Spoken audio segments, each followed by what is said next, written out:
ਬੱਚਿਓ BA third semester ਦੀ virtual class ਦੇ ਵਿੱਚ ਤੁਹਾਡਾ ਸਵਾਗਤ ਹੈ। ਅਸੀਂ ਸੈਂਟਰ ਸਟੇਟ ਰਿਲੇਸ਼ਨਸ ਉੱਤੇ ਚਰਚਾ ਕਰ ਰਹੇ ਹਾਂ। ਤਾਂ ਉਸ ਕੜੀ ਦੇ ਵਿੱਚ ਅਸੀਂ ਉਹਦੇ ਵਿੱਚ ਜਦੋਂ ਆਪਾਂ ਸੈਂਟਰ ਸਟੇਟ ਰਿਲੇਸ਼ਨਸ ਦੀ ਗੱਲ ਕਰਦੇ ਹਾਂ, ਉਸ ਨੂੰ ਆਪਾਂ ਤਿੰਨ ਹਿੱਸਿਆਂ ਦੇ ਵਿੱਚ ਵੰਡਦੇ ਹਾਂ। ਸਭ ਨੂੰ ਪਹਿਲਾਂ ਆਉਂਦੇ ਆ ਲੈਜਿਸਲੇਟਿਵ ਰਿਲੇਸ਼ਨਸ ਆਉਂਦੇ ਆ, ਫਿਰ ਦੂਜੇ ਨੰਬਰ 'ਤੇ administrative relation between union and states ਆਉਂਦੇ ਆ, ਔਰ ਤੀਜੇ ਨੰਬਰ 'ਤੇ ਜਿਹੜਾ ਹੈਗਾ ਅਸੀਂ ਜਿਹੜਾ ਹੈ ਫਾਈਨੈਂਸ਼ੀਅਲ ਰਿਲੇਸ਼ਨਸ ਦੀ ਗੱਲ ਕਰਦੇ ਹਾਂ। ਸੋ ਅਗਰ ਇਹਨਾਂ ਤਿੰਨਾਂ ਏਰੀਆਜ਼ ਦੀ ਗੱਲ ਕਰੀਏ ਤਾਂ ਸੈਂਟਰਲ ਗੌਰਮੈਂਟ ਦਾ ਜਿਹੜੀ ਹੈ ਉਹ ਜ਼ਿਆਦਾ ਸਟਰੋਂਗ ਹੈ, ਉਹਦਾ ਅਪਰ ਹੈਂਡ ਹੈ, ਜਿਵੇਂ ਕੱਲ੍ਹ ਵੀ ਤੁਹਾਨੂੰ ਜਿਹੜਾ ਹੈ ਉਹ ਦੱਸਿਆ ਸੀ। ਸੋ ਅੱਜ ਦੇ ਲੈਕਚਰ ਦੇ ਵਿੱਚ ਅਸੀਂ ਜਿਹੜਾ ਹੈ ਪ੍ਰਸ਼ਾਸਨਿਕ ਸੰਬੰਧ ਹੈਗੇ ਕੇਂਦਰ ਅਤੇ ਰਾਜਾਂ ਦੇ ਵਿਚਕਾਰ, ਉਹਦੇ ਉੱਤੇ ਜਿਹੜੀ ਹੈ ਅਸੀਂ ਆਪਣੀ ਡਿਸਕਸ਼ਨ ਜਿਹੜੀ ਹੈਗੀ ਹੈ ਉਹ ਫੋਕਸ ਜਿਹੜਾ ਹੈ ਕਰਾਂਗੇ। ਮੈਂ ਤੁਹਾਡੇ ਨਾਲ ਇੱਥੇ ਜਿਹੜੀ ਹੈ ਇੱਕ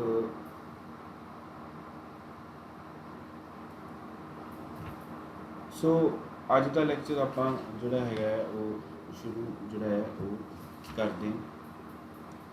ਸੋ ਅਗਰ ਐਡਮਿਨਿਸਟ੍ਰੇਟਿਵ ਰਿਲੇਸ਼ਨਸ ਦੀ ਗੱਲ ਕਰੀਏ ਤਾਂ ਐਡਮਿਨਿਸਟ੍ਰੇਟਿਵ ਰਿਲੇਸ਼ਨਸ ਦੇ ਵਿੱਚ ਵੀ ਜਿਹੜੀ ਕੇਂਦਰੀ ਸਰਕਾਰ ਹੈ ਉਹ ਜ਼ਿਆਦਾ ਸ਼ਕਤੀਸ਼ਾਲੀ ਹੈ। ਹੁਣ ਇਹਦੇ ਵਿੱਚ ਪਹਿਲਾ ਪੁਆਇੰਟ ਹੈਗਾ governors of states are appointed and removed by the president. ਜਿਹੜੇ ਗਵਰਨਰ ਹੈਗੇ ਹੈ, ਗਵਰਨਰ ਦੀ ਜਿਹੜੀ ਅਪੁਆਇੰਟਮੈਂਟ ਹੈ ਉਹਨੂੰ ਲੈ ਕੇ ਕਾਫੀ ਦੇਰ ਤੱਕ ਜਿਹੜਾ ਹੈ ਕੰਟਰੋਵਰਸੀ ਜਿਹੜੀ ਹੈ ਰਹੀ ਹੈ।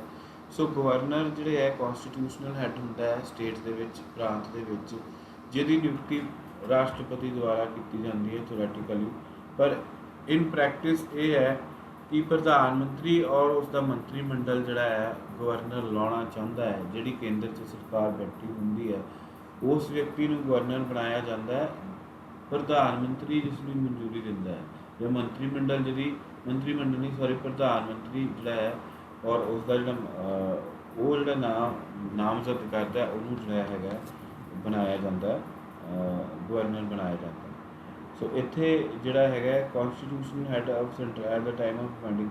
ਸੋ ਇਹਦੇ ਵਿੱਚ 1980 ਦੇ ਵਿੱਚ ਇੰਦਰਾ ਗਾਂਧੀ ਦੀ ਸਰਕਾਰ ਨੇ ਇੱਕ ਸਰਕਾਰੀਆ ਕਮਿਸ਼ਨ ਬਣਾਇਆ ਸੀ। ਸਰਕਾਰੀਆ ਕਮਿਸ਼ਨ ਨੇ ਗਵਰਨਰ ਦੀ ਅਪੁਆਇੰਟਮੈਂਟ ਨੂੰ ਲੈ ਕੇ ਇੱਕ ਸਿਫਾਰਿਸ਼ ਦਿੱਤੀ ਸੀ ਕਿ ਗਵਰਨਰ ਦੀ ਅਪੁਆਇੰਟਮੈਂਟ ਦੇ ਵਿੱਚ ਜਿਹੜੀ ਸਟੇਟ ਦੇ ਵਿੱਚ ਜਾਂ ਜਿਹੜੇ ਪ੍ਰਾਂਤ ਦੇ ਵਿੱਚ ਜਿਹੜਾ ਗਵਰਨਰ ਲਾਣਾ ਹੈ ਉੱਥੇ ਦੇ ਮੁੱਖ ਮੰਤਰੀ ਨੂੰ ਵੀ ਪੁੱਛਿਆ ਜਾਵੇ, ਉਹਦੀ ਵੀ ਸਲਾਹ ਜਿਹੜੀ ਹੈ ਲਈ ਜਾਵੇ। ਉਸ ਤੋਂ ਬਾਅਦ ਜਿਹੜਾ ਹੈ ਉੱਥੇ ਗਵਰਨਰ ਦੀ ਜਿਹੜੀ ਹੈ ਅਪੁਆਇੰਟਮੈਂਟ ਕੀਤੀ ਜਾਵੇ। ਪਰ ਇਸ ਸਿਫਾਰਿਸ਼ ਉੱਤੇ ਹਾਲੇ ਤੱਕ ਵੀ ਜਿਹੜਾ ਹੈ ਪੂਰੀ ਤਰ੍ਹਾਂ ਨਾਲ ਜਿਹੜਾ ਹੈ ਤੁਸੀਂ ਕਹਿ ਲਓ ਅਮਲ ਨਹੀਂ ਹੋ ਸਕਦਾ। ਫਿਰ ਸੈਕੰਡ ਪੁਆਇੰਟ ਹੈ limitations on the powers of state executive. ਮਤਲਬ ਜਿਹੜਾ ਰਾਜ ਦਾ ਕਾਰਜਪਾਲਿਕਾ ਹੁੰਦੀ ਹੈ ਜਾਂ ਪ੍ਰਾਂਤੀ ਪੱਧਰ 'ਤੇ ਕਾਰਜਪਾਲਿਕਾ ਹੁੰਦੀ ਹੈ, ਉਹਦੇ ਉੱਤੇ ਕਈ ਤਰ੍ਹਾਂ ਦੀਆਂ ਰੋਕਾਂ ਹੁੰਦੀਆਂ। ਹੁਣ ਕੀ ਲਿਖਿਆ ਹੋਇਆ ਸੰਵਿਧਾਨ ਦੇ ਵਿੱਚ? It has been written in the ਕੌਨਸਟੀਟਿਊਸ਼ਨ that executive of each state shall have used its administrative powers in such a way that laws are framed, the parliament are essentially obeyed. The union government can issue directions to the states government for this purpose. ਜਿਹੜੇ ਕਾਨੂੰਨ ਕੇਂਦਰੀ ਸੰਸਦ ਦੇ ਵਿੱਚ ਪਾਸ ਕੀਤੇ ਜਾਂਦੇ ਹੈ ਉਹਨਾਂ ਨੂੰ ਪ੍ਰਾਂਤੀ ਪੱਧਰ 'ਤੇ ਵੀ ਲਾਗੂ ਕੀਤਾ ਜਾਂਦਾ ਹੈ। ਇਹ ਜਿਹੜਾ ਸਟੇਟ ਐਗਜ਼ੈਕਟਿਵ ਹੈ ਇਹਨੂੰ ਕੇਂਦਰ ਸਰਕਾਰ ਕਿਸੇ ਵੀ ਵੇਲੇ ਜਿਹੜੀ ਹੈ ਡਾਇਰੈਕਸ਼ਨ ਦੇ ਸਕਦੀ ਹੈ ਔਰ ਉਹਨਾਂ ਕਾਨੂੰਨਾਂ ਨੂੰ ਲਾਗੂ ਕਰਾਉਣ ਲਈ ਉਸ ਸਟੇਟ ਨੂੰ ਜਿਹੜਾ ਹੈ ਪ੍ਰਤੀਬੱਧ ਕਰ ਸਕਦੀ ਹੈ। ਸੋ ਇਹ ਇੱਕ ਲਿਮਿਟੇਸ਼ਨ ਹੈ। ਇੱਥੋਂ ਵੀ ਇਹ ਪਤਾ ਲੱਗਦਾ ਹੈਗਾ ਕੇਂਦਰੀ ਸਰਕਾਰ ਭਾਰਤ ਦੇ ਵਿੱਚ ਕਿੰਨੀ ਕੁ ਜ਼ਿਆਦਾ ਸ਼ਕਤੀਸ਼ਾਲੀ ਹੈ ਔਰ ਰਾਜਾਂ ਕੋਲ ਜਿਹੜਾ ਹੈ ਬਿਲਕੁਲ ਜਿਹੜਾ ਹੈਗਾ ਉਹ ਸ਼ਕਤੀਆਂ ਨਹੀਂ ਹੈ। ਹੁਣ ਸੈਕੰਡ ਲਿਮਿਟੇਸ਼ਨ ਕਿਹੜੀ ਹੈਗੀ ਹੈ? Secondly, the state executive shall use its administrative powers in such a way that there is no obstruction in the administrative powers of union executive. For this purpose too, the union government can issue necessary directions to the state government. ठीक है जी। Administrative powers ਨੂੰ ਜਿਹੜਾ ਹੈਗਾ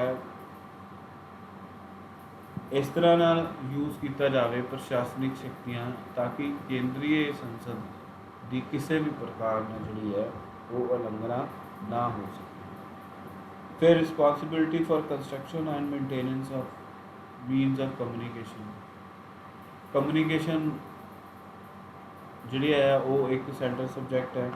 The union government can issue state governments for construction and maintenance and means of communication। ਅਗਰ communication ਕਿਸੇ ਪ੍ਰਾਂਤ ਦੇ ਵਿੱਚ ਨਹੀਂ ਹੈ, ਕਮਿਊਨੀਕੇਸ਼ਨ ਦੀ ਜ਼ਰੂਰਤ ਹੈ, ਤਾਂ ਉਹਦੇ ਲਈ ਜਿਹੜਾ ਹੈ ਕੇਂਦਰੀ ਸਰਕਾਰ ਰਾਜ ਸਰਕਾਰਾਂ ਨੂੰ ਮਤਲਬ ਡਾਇਰੈਕਸ਼ਨ ਦੇ ਸਕਦੀ ਹੈ ਔਰ ਉਸ ਡਾਇਰੈਕਸ਼ਨ ਉੱਤੇ ਅਮਲ ਕਰਦਿਆਂ ਹੋਇਆ ਰਾਜ ਸਰਕਾਰਾਂ ਨੂੰ ਜਿਹੜਾ ਹੈ ਉੱਥੇ ਕਮਿਊਨੀਕੇਸ਼ਨ ਜਿਹੜੀ ਹੈ ਉਹਦੀ ਐਸਟੈਬਲਿਸ਼ਮੈਂਟ ਜਿਹੜੀ ਹੈ ਕਰਨੀ ਪੈਂਦੀ ਹੈ। For national and military purpose, ਕਿਸ ਪਰਪਸ ਲਈ, ਕਿਸ ਉਦੇਸ਼ ਲਈ, ਮਿਲਟਰੀ ਔਰ ਨੈਸ਼ਨਲ ਪਰਪਸ ਲਈ। The extra expenditure incurred on the implemented orders shall be borne by the central government। ਜਿਹੜਾ ਵੀ ਉਹਦੇ ਉੱਤੇ ਖਰਚਾ ਹੋਣਾ ਹੈ ਉਹ ਸੈਂਟਰਲ ਗਵਰਨਮੈਂਟ ਦੁਆਰਾ ਜਿਹੜਾ ਹੈ ਦਿੱਤਾ ਜਾਂਦਾ। ਫਿਰ ਅਗਲਾ ਹੈਗਾ directions regarding protection of railways and waterways. ਹੁਣ ਤੁਹਾਨੂੰ ਪਤਾ ਹੈ ਕਿ ਜਿਹੜੀਆਂ ਰੇਲ ਲਾਈਨਾਂ ਹੈ ਹਰ ਰਾਜ ਦੇ ਵਿੱਚੋਂ ਹੋ ਕੇ ਗੁਜ਼ਰਦੀਆਂ ਔਰ ਜਿਹੜੇ ਸ਼ਿਪਸ ਹੈ ਉਹ ਵੀ ਜਿਹੜਾ ਹੈਗਾ ਉਹਨਾਂ ਦਾ ਵੀ ਆਪਣੇ ਜਿਹੜੇ ਹੈ ਰੂਟਸ ਜਿਹੜੇ ਹੈ ਉਹ ਹੁੰਦੇ ਆ।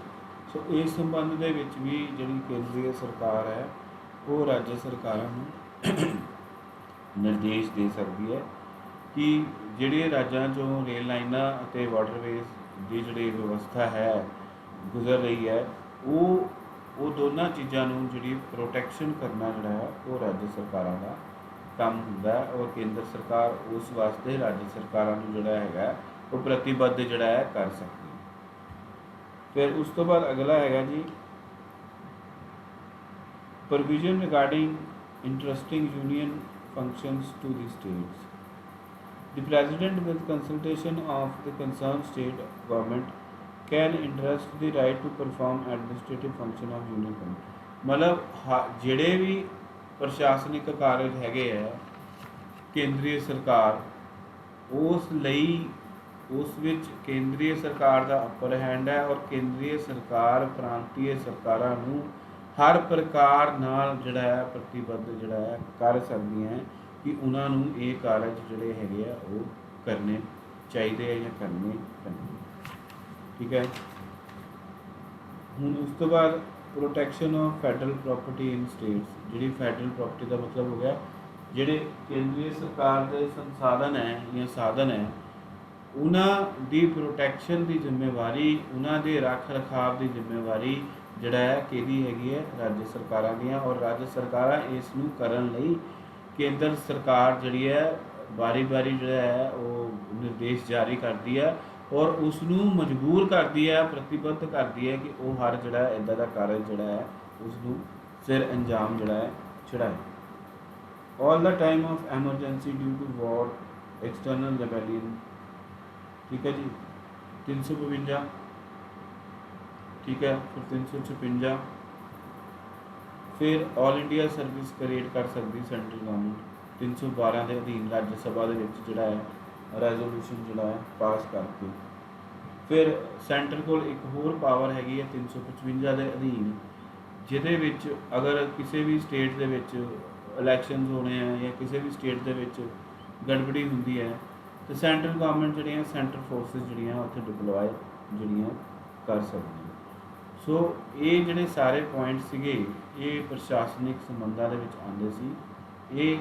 ਇਹਨਾਂ ਨੂੰ ਅਸੀਂ ਜਿਹੜਾ ਹੈ ਬਹੁਤ ਚੰਗੀ ਤਰ੍ਹਾਂ ਜਿਹੜਾ ਡਿਸਕਸ ਕਰ ਰਹੇ ਹਾਂ। ਇੱਕ ਪੁਆਇੰਟ ਇਹਦੇ ਵਿੱਚ ਹੋਰ ਹੈਗਾ ਇੰਪੋਰਟੈਂਟ, ਇੰਟਰ ਸਟੇਟ ਕੌਂਸਲ, ਅੰਤਰਰਾਜੀ ਪਰਿਸ਼ਦ। ਇਹ ਕੀ ਹੁੰਦੀ ਹੈ? ਇਹ ਬੇਸਿਕਲੀ ਕੇਂਦਰੀ ਸਰਕਾਰ ਦਾ ਇੱਕ ਮੰਤਵ ਸੀਗਾ ਕਿ ਜਿਨ੍ਹਾਂ ਰਾਜਾਂ ਦੇ ਵਿਚਕਾਰ ਜਿਹੜੇ ਝਗੜੇ ਪੈਦਾ ਹੁੰਦੇ ਆ ਉਹਨਾਂ ਝਗੜਿਆਂ ਨੂੰ ਸੁਲਝਾਉਣ ਵਾਸਤੇ ਪ੍ਰਧਾਨ ਮੰਤਰੀ ਦੀ ਅਧਿਕਸ਼ਤਾ ਅਧੀਨ ਇੱਕ ਇੰਟਰ ਸਟੇਟ ਕੌਂਸਲ ਦੇ ਜਿਹੜਾ ਹੈਗਾ ਸਥਾਪਨਾ ਕੀਤੀ ਗਈ ਸੀ। In public interest the president of India can set up interstate council। He also determine the functions and procedure of the organization of council। ਸੋ ਜਿਹੜੇ ਫੰਕਸ਼ਨਸ ਕਰਨੇ ਆ ਇੰਟਰ ਸਟੇਟ ਕੌਂਸਲ ਨੇ ਉਹਦਾ ਨਿਰਧਾਰਨ ਵੀ ਕੌਣ ਕਰਦਾ? ਉਹਦਾ ਨਿਰਧਾਰਨ ਵੀ ਜਿਹੜਾ ਹੈ ਪ੍ਰੈਜ਼ੀਡੈਂਟ ਕਰ ਸਕਦਾ। ਪ੍ਰੈਜ਼ੀਡੈਂਟ ਦਾ ਮਤਲਬ ਪ੍ਰਧਾਨ ਮੰਤਰੀ ਔਰ ਉਸ ਦਾ ਮੰਤਰੀ ਮੰਡਲ, ਕਿਉਂਕਿ ਭਾਰਤ ਦੇ ਵਿੱਚ ਸੰਸਦੀय ਪ੍ਰਣਾਲੀ ਹੈ ਔਰ ਭਾਰਤ ਦੇ ਵਿੱਚ ਜਿਹੜਾ ਰਾਸ਼ਟਰਪਤੀ ਹੈ ਉਹ ਨਾਮਾਤਰ ਕਾਰਜਪਾਲਿਕਾ ਹੈ। ਵਾਸਤਵਿਕ ਕਾਰਜਪਾਲਿਕਾ ਜਿਹੜਾ ਹੈ ਪ੍ਰਧਾਨ ਮੰਤਰੀ ਔਰ ਉਸ ਦਾ ਮੰਤਰੀ ਮੰਡਲ ਹੈ। ਸੋ ਜਦੋਂ ਅਸੀਂ ਪ੍ਰੈਜ਼ੀਡੈਂਟ ਕਹਿੰਦੇ ਹਾਂ, ਹੁਣ ਆਰਟੀਕਲ 52 ਕੀ ਕਹਿੰਦਾ ਹੈ? ਆਰਟੀਕਲ 52 ਕਹਿੰਦਾ ਹੈ president shall use his power himself or by his subordinates, मतलब वो अपनी शक्तियाँ ਦਾ ਕਾਰਵਾਹਨ ਆਪਣੇ ਆਪ ਕਰ ਸਕਦਾ ਹੈ ਜਾਂ ਆਪਣੇ ਨੀਚੇ ਜਿਹੜੇ ਅਧਿਕਾਰੀ ਹੈ ਉਹਨਾਂ ਦੁਆਰਾ ਕਰਵਾ ਸਕਦਾ ਹੈ। ਸੋ ਆਰਟੀਕਲ 52 ਦੇ ਵਿੱਚ ਕਲੀਅਰਲੀ ਜਿਹੜਾ ਹੈ ਲਿਖਿਆ ਗਿਆ।